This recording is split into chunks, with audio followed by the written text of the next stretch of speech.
meses perdí lo que había hecho en 6 años. Acabaron con una reserva de 5.000 millones de sacos que había de reservas para que en los momentos de crisis pudiéramos sobrevivir. Y la respuesta hoy del gobierno es matarnos.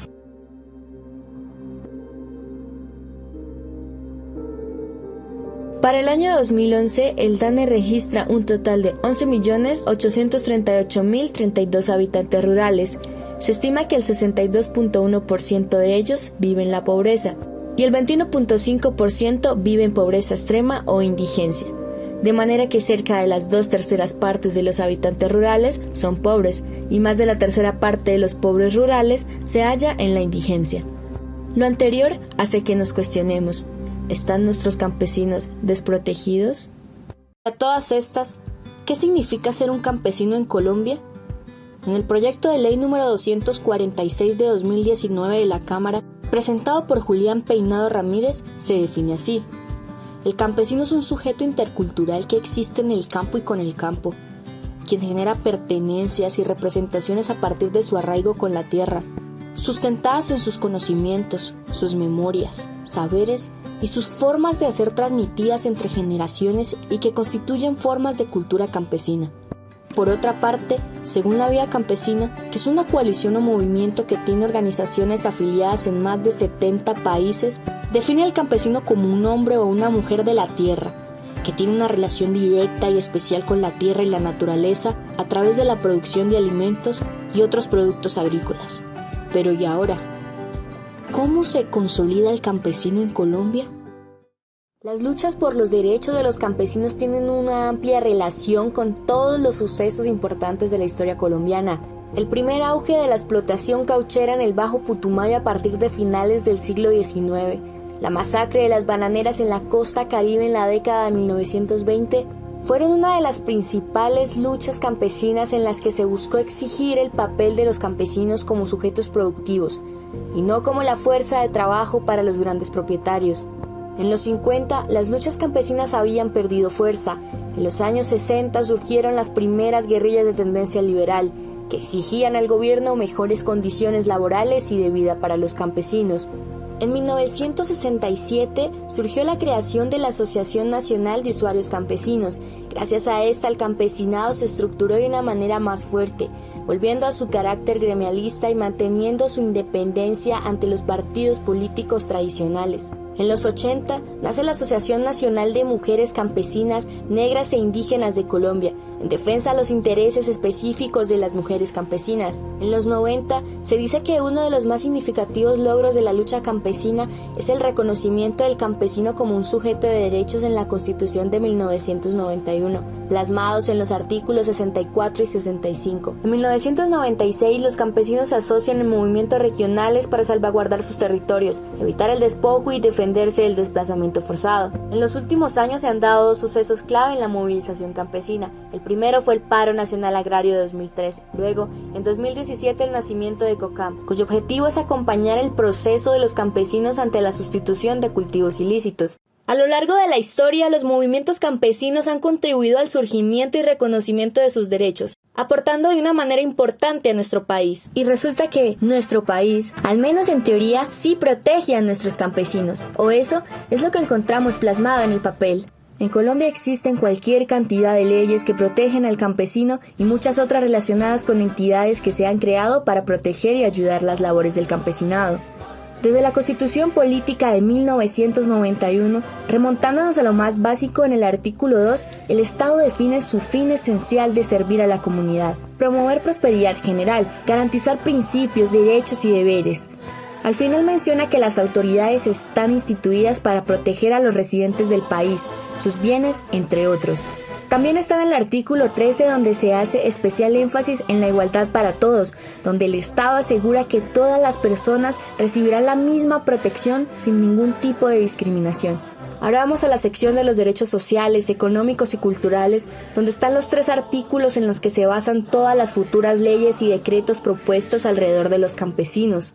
Artículos 64, 65 y 66, en los cuales básicamente el Estado se compromete a promover el acceso a la tierra para el trabajador agrario, a darle especial protección a la producción de alimentos, dándole prioridad a actividades agrícolas, pecuarias, entre otras, y a otorgar condiciones especiales de crédito agropecuario. Luego, en 1993, aparece la Ley General de Desarrollo Agropecuario y Pesquero, que se enfoca, mediante 14 ítems del artículo 1, en proteger la calidad de vida de los productores rurales y el desarrollo de las actividades agropecuarias y pesqueras. Es importante aquí resaltar el artículo 3, donde el Estado se compromete a garantizar protección a la producción nacional. El artículo 67, sobre la creación del Fondo Nacional de Protección Agropecuaria, cuyo regulatorio es el Instituto Colombiano Agropecuario ICA. Todas muy enfocadas, aparentemente, a otorgar una ayuda constante al campesino y a las tierras que trabaja. Pero, ¿sí será que en Colombia se cumplen? Le preguntamos a un campesino de Sumapaz sobre si se sentía protegido por parte del Estado colombiano y cuáles eran esos derechos que día a día se veían o se sentían más vulnerados. Chibusgua, mi nombre es Osman Rodrigo Díaz Bustos, Ciasancisgua. Hago parte de las organizaciones sociales y comunitarias del páramo de Sumapaz. Pues es evidente que la legislación colombiana precisamente se da desde las urbes, ¿no? Y no, no tienen iniciativas consensuadas con las comunidades, ¿sí?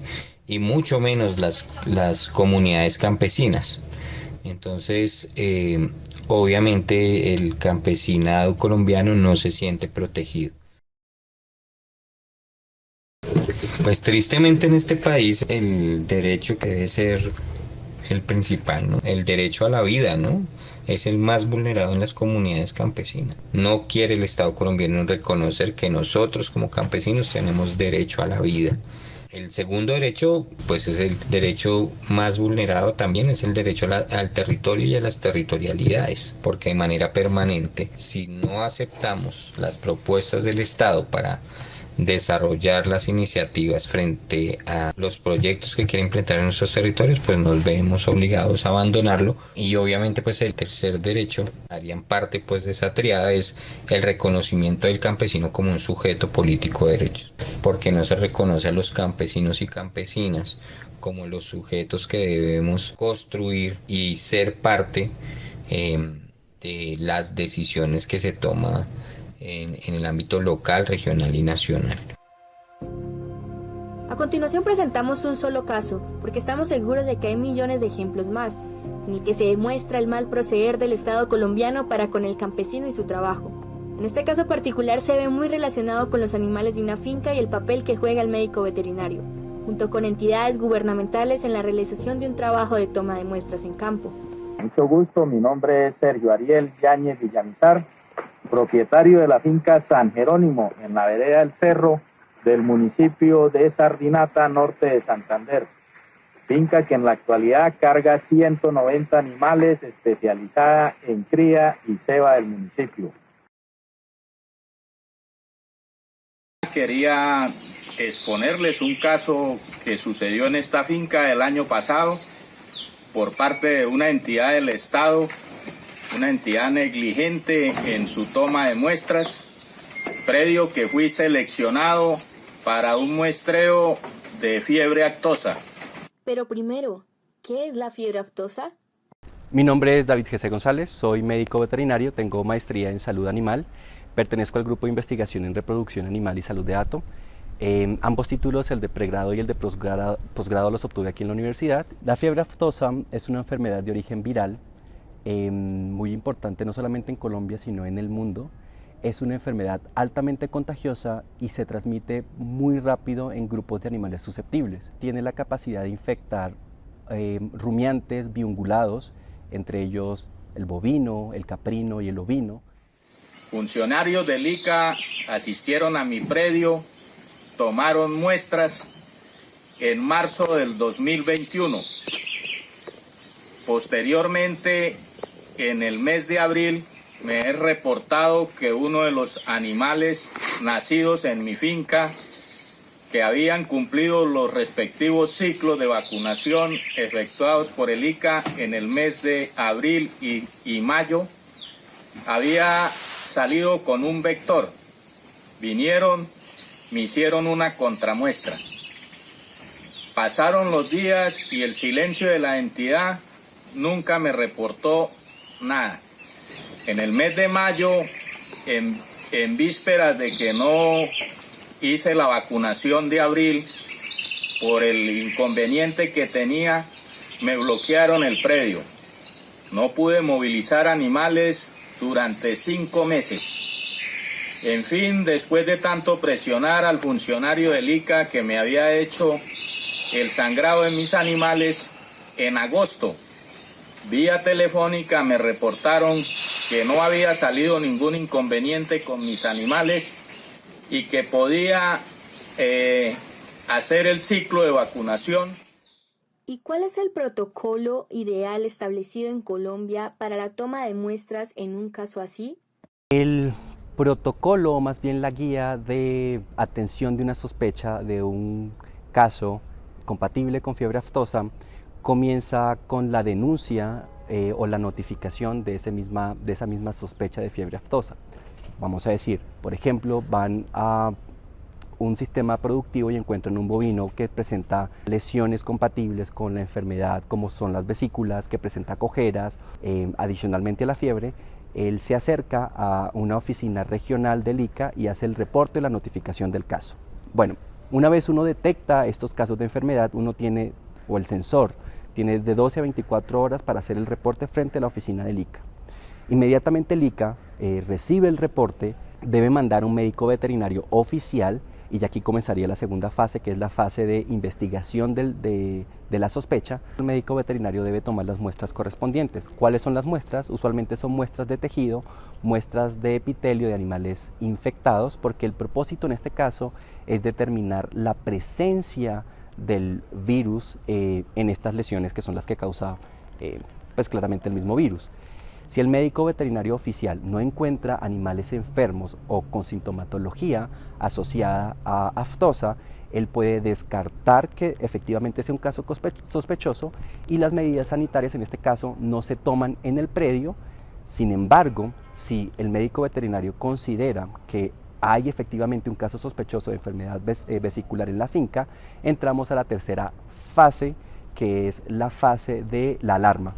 En este caso, se comunica directamente el médico veterinario oficial con la oficina del ICA y se empiezan a tomar medidas sanitarias que permiten, o mejor dicho, de biocontención para evitar la salida de animales de ese predio que puedan pues distribuir la enfermedad a otros predios. Y en este caso es el ICA quien se encarga de controlar ese tipo de decisiones, para posteriormente entrar en la última fase del seguimiento de un caso sospechoso de fiebre aftosa, que es la fase de rehabilitación, en el cual se vuelve lentamente la normalidad, se pueden hacer vacunaciones estratégicas, se restringe la movilización de animales y pues de esta manera se lleva a cabo todo el seguimiento de un foco sospechoso o un caso sospechoso de fiebre aftosa en el país.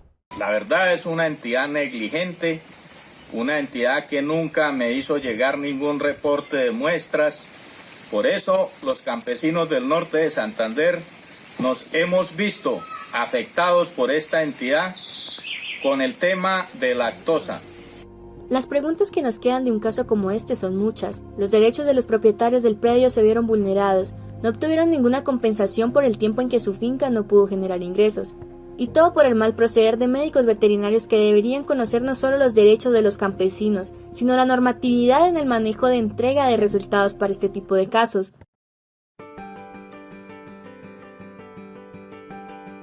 Desde una perspectiva más internacional, la Vía Campesina junto con varios aliados trabajó durante años en una herramienta internacional que pudiera promover los derechos humanos de los campesinos.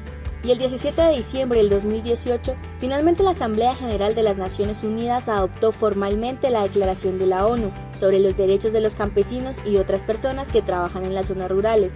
Este documento representa una herramienta estratégica para fortalecer las luchas y propuestas de las organizaciones del campo. El momento de realizar la votación por parte de todos los Estados miembros en la Asamblea General, con el fin de expresar si se encontraban a favor o en contra, Colombia se encuentra dentro de los 54 países que se abstuvieron del voto. En una entrevista periodística realizada por Diego Carranza en 2019, Este le consulta al Ministerio de Relaciones Exteriores el porqué de su decisión, y este responde que la posición obró en consonancia con el concepto técnico emitido el 17 de noviembre por parte de entidades nacionales, lideradas por el Ministerio del Interior. Pero eso suena a una excusa muy elaborada.